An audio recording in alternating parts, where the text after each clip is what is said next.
Hello there guys, in this video I'm gonna show you how to reply to a comment on TikTok with a video. Firstly guys, go and select a video in which is included a comment that you wanna make a reply with a video. For example this one, and we'll see for example this side.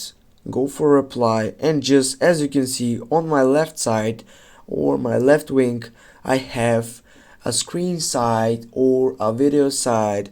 Go click on it, and then guys, as you can see here, you can just find a video for uploading, or you can just make it the video right now. Go on the tick, then go next.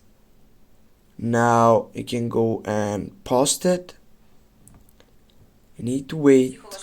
As you can see, the video has been posted, and right now guys, you have replied to a comment on TikTok with a video. Thank guys for watching. Don't forget to hit that like and share the video. See you soon guys.